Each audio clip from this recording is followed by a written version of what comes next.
Hello students, let's see this question.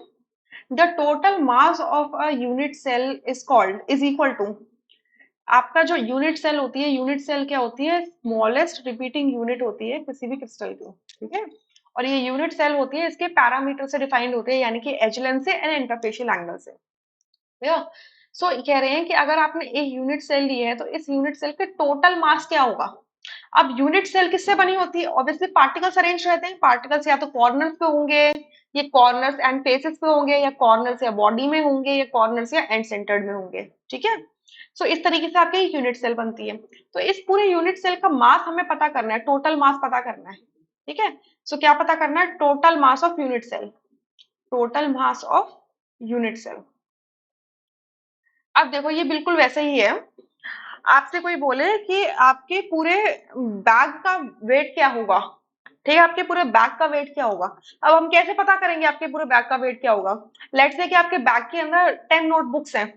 सो अगर हमें ये पता कर लिया कि एक नोटबुक का वेट इतना है, तो 10 नोटबुक्स का मैं वेट निकाल लूंगी और मैं बोल दूंगी कि यही आपके क्या होगा, बैग का वेट होगा, टोटल वेट होगा।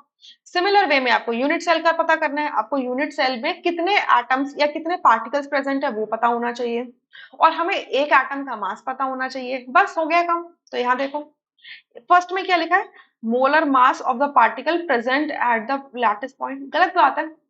लैटिस पॉइंट्स जो होते हैं यूनिट सेल का, यूनिट सेल जो रिपीटिंग यूनिट है मैं ऑलरेडी बता चुकी हूँ, ये जो पॉइंट्स होते हैं जिनपे जो एक सर्टेन शेप देते हैं किसी भी इस पार्टिकल्स को, जब पार्टिकल्स अरेंज होते हैं तो सर्टेन जो शेप उभर के आता है, तो उन पार्टिकल्स उन पोजीशंस को क्या कहते हैं? लेटेस्ट लैटिस पॉइंट कहते हैं, ठीक है।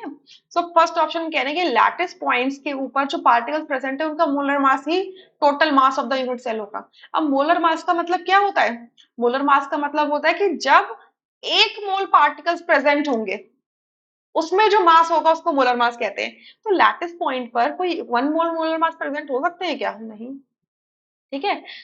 सेकेंड ऑप्शन में कह रहे हैं कि the product of the total number of atoms present in the unit cell, total number of atoms, तो total number of atoms present in the unit cell इसको जेड से रिप्रेजेंट करते हैं, ठीक है। मल्टीप्लाई प्रोडक्ट लिखा हुआ है ना, and the mass of an atom present at the unit cell, मतलब लैटिस पॉइंट के ऊपर जो एक एटम प्रेजेंट है उस एटम का मास, सो मास ऑफ एटम। सही बात है, ऐसे तो निकलेगा। आपके पूरे बैग का अगर मुझे मास निकालना है तो मैं आपकी एक नोटबुक का मास निकाल लूंगी और ये पता कर लूंगी कि कितनी नोटबुक्स है टोटल, वही तो करूंगी, फिर मल्टीप्लाई कर दूंगी, तो ये बिल्कुल सही है सेकंड ऑप्शन। थर्ड में कह रहे हैं the sum of the total number of atoms present in the unit cell and the mass of an atom present at the lattice point। अब यहाँ पे सम करने के लिए बोल रहे हैं, टोटल एटम्स प्रेजेंट है और आपके मास, एक एटम का मास प्रेजेंट है, उसका सम कर दो। सम करने से थोड़ा नहीं निकलता, मल्टीप्लाई करने से निकलता है, ठीक है। और फोर्थ में लिखा है we can not calculate the mass of a unit cell at as it is really small, it is absolutely false, ये बिल्कुल गलत है। निकाल सकते हो, मास निकाल सकते हो, ठीक है। एक्सरे क्रिस्टलोग्राफी के हेल्प से सारे काम किए गए हैं, निकाला भी गया, ऐसा नहीं है कि निकाला नहीं गया ये, ठीक है। तो निकाल सकते हो, स्मॉल है तो क्या हुआ, स्मॉल तो इलेक्ट्रॉन भी है, उसका भी मास निकाल लिया ना, ठीक है। तो ये कहना गलत है कि स्मॉल है तो नहीं निकाल सकते, राइट। सो इस पूरे क्वेश्चन के अंदर सेकंड ऑप्शन करेक्ट है, रेस्ट ऑप्शंस आर इनकरेक्ट। और आपको इसका रेफरेंस चाहिए ना, तो आप 12th क्लास एनसीईआरटी में जाना, फर्स्ट पार्ट ओपन करना।